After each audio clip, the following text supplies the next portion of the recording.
ಮತ್ತೆ ವಿವಾದಾತ್ಮಕ ಹೇಳಿಕೆಯನ್ನ ನೀಡಿದ್ದಾರೆ ಕಾಡಸಿದ್ದೇಶ್ವರ ಸ್ವಾಮೀಜಿ.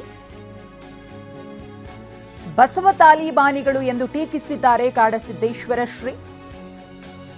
ಬಸವ ತತ್ವದವರನ್ನ ತಾಲಿಬಾನಿಗಳು ಎಂದಿದ್ದಾರೆ ಸ್ವಾಮೀಜಿ.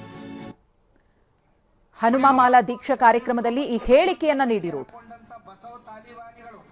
ಯಾರ ಬಹಳ ಮಂದಿ ಟೀಕಾ ಟಿಪ್ಪಣಿನೂ ಮಾಡಬಹುದು. ಕಮ್ಯುನಿಸ್ಟರು ಮತ್ತು ನಮ್ಮಂತ ಬಟ್ಟಿ ಹಾಕೊಂಡಂತ ಬಸವ ತಾಲಿಬಾನಿಗಳು ಟೀಕಾ ಮಾಡಬಹುದು ನಿಮ್ ಮ್ಯಾಗ. ಯಾಕಂತಂದ್ರ ಅವ್ರ ಹಿಂದಕ್ಕೆ ಬೇರೆ ಬೇರೆ ಸಂಪ್ರದಾಯಗಳ ಮ್ಯಾಗ ಸಿಕ್ಕಾಪಟ್ಟೆ ಟೀಕಾ ಮಾಡ್ಯಾರ. ಯಾರ ಬಹಳ ಮಂದಿ ಟೀಕಾ ಟಿಪ್ಪಣಿನೂ ಮಾಡಬಹುದು. ಕಮ್ಯುನಿಸ್ಟರು ಮತ್ತು ನಮ್ಮಂತ ಬಟ್ಟಿ ಹಾಕೊಂಡಂತ ಬಸವ ತಾಲಿಬಾನಿಗಳು ಟೀಕಾ ಮಾಡಬಹುದು ನಿಮ್ ಮ್ಯಾಗ. ಯಾಕಂತಂದ್ರ ಅವ್ರ ಹಿಂದಕ್ಕೆ ಬೇರೆ ಬೇರೆ ಸಂಪ್ರದಾಯಗಳ ಮ್ಯಾಗ ಸಿಕ್ಕಾಪಟ್ಟೆ ಟೀಕಾ ಮಾಡ್ಯಾರ. ಯಾರ ಬಹಳ ಮಂದಿ ಟೀಕಾ ಟಿಪ್ಪಣಿನೂ ಮಾಡಬಹುದು. ಕಮ್ಯುನಿಸ್ಟರು ಮತ್ತು ನಮ್ಮಂತ ಬಟ್ಟಿ ಹಾಕೊಂಡಂತ ಬಸವ ತಾಲಿಬಾನಿಗಳು ಟೀಕಾ ಮಾಡಬಹುದು. ಈ ಬಗ್ಗೆ ಮಾತನಾಡೋದಕ್ಕೆ ಕೂಡಲ ಸಂಗಮ ಪೀಠದ ಮಹದೇಶ್ವರ ಸ್ವಾಮೀಜಿಯವರು ನಮ್ಮ ಜೊತೆಗೆ ದೂರವಾಣಿ ಸಂಪರ್ಕದಲ್ಲಿದ್ದಾರೆ. ಸ್ವಾಮೀಜಿ ನಮಸ್ತೆ. ಏನ್ ಹೇಳ್ತೀರಿ ಅಂತ ಪದೇ ಪದೇ ಈ ರೀತಿಯ ಒಂದಷ್ಟು ವಿವಾದಾತ್ಮಕ ಹೇಳಿಕೆಯನ್ನ ಸಿದ್ದೇಶ್ವರ ಶ್ರೀಗಳು ಕೊಡ್ತಿದ್ದಾರೆ, ನಿಮ್ಮ ಮೊದಲ ಪ್ರತಿಕ್ರಿಯೆ? ತಪ್ಪು ಈ ರೀತಿ ಹೇಳೋದು.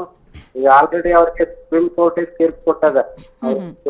ಮೇಲೆ ಇಷ್ಟು ಮಾಡಬಾರದು, ಎಚ್ಚರಿಕೆಯಾಗಿರಿ, ಸುಮ್ನೆ ಪೂಜೆ ಧ್ಯಾನಗಳನ್ನು ಮಾಡ್ಕೊಂಡು ಪ್ರವಚನ ಮಾಡ್ಕೊಂಡು ಒಂದ್ ಕಡೆ ಇರಿ ಅಂದ್ರೆ ಇವರು ಸುಮ್ನೆ ವಿವಾದಾತ್ಮಕ ಹೇಳಿಕೆಗಳನ್ನು ಕೊಟ್ಕೊಂಡು ಹೋಗ್ತಾ ಇದ್ದಾರೆ. ಇದು ಅವ್ರಿಗೆ ಯೋಗ್ಯತೆ ಅಲ್ಲ. ಕಾವಿ ಬಟ್ಟೆ ಹಾಕೊಂಡು ಈ ರೀತಿ ಬೇರೆಯವ್ರ ಮೇಲೆ ಈ ತರ ಎಲ್ಲ ಅಪವಾದನೆಗಳು ಕೊಡೋದು ಇದು ಸರಿಯಲ್ಲ ಅಂತ ನಮ್ಮ ಆ ಪದ ಬಳಕೆ ಇದೆಯಲ್ಲ, ತಾಲಿಬಾನಿಗಳು ಅನ್ನೋ ಪದ ಪ್ರಯೋಗ ಇದೆಯಲ್ಲ, ಇದು ಎಷ್ಟರ ಮಟ್ಟಿಗೆ ಎಫೆಕ್ಟ್ ಮಾಡುತ್ತೆ? ಇದು ಮುಂದೆ ಯಾವ ಸ್ವರೂಪವನ್ನ ಪಡ್ಕೊಳ್ಬಹುದು ಅಂತ ಹೇಳಿ ಒಬ್ಬ ಸ್ವಾಮೀಜಿಯಾಗಿ ಈ ರೀತಿ ಪದ ಬಳಕೆ ಮಾಡೋದು ಎಷ್ಟರ ಮಟ್ಟಿಗೆ ಸರಿ ಅಂತ? ಅದ ಯಾರನ್ನ ಓಲೈಸೋಕ್ಕೋಸ್ಕರ ಇವ್ರು ಈ ತರ ಮಾತಾಡ್ತಾರೆ ತರೋದಿಲ್ಲ. ಬಸವ ತಾಲಿಬಾನಿಗಳು ಅಂತಂದ್ರೆ ಹಾಗಾದ್ರೆ ಇವ್ರು ಯಾರ ಇವ್ರು ಕಾವಿ ಹಾಕ್ತಾರದ? ಇವ್ರು ಒಬ್ರು ಸಿದ್ದೇಶ್ವರ ಸ್ವಾಮೀಜಿಯವರು ಶಿಷ್ಯರು ಅಂತ ಹೇಳ್ಕೊಂಡು ಓಡಾಡ್ತಿರ್ತಾರೆ. ಸಿದ್ದೇಶ್ವರ ಸ್ವಾಮೀಜಿಯವರು ಎಷ್ಟು ನಿಷ್ಠಾವಂತವಾಗಿ ಅವರು ಪ್ರವಚನಗಳನ್ನು ಮಾಡ್ಕೊಂಡು ಹೋಗ್ತಾ ಇದ್ರು. ಆದ್ರೆ ಅದು ಒಂದ್ ಸ್ವಲ್ಪ ಎಳ್ಳಷ್ಟಾದಷ್ಟು ಅಳವಡಿಸ್ಕೋಬೇಕಲ್ಲ.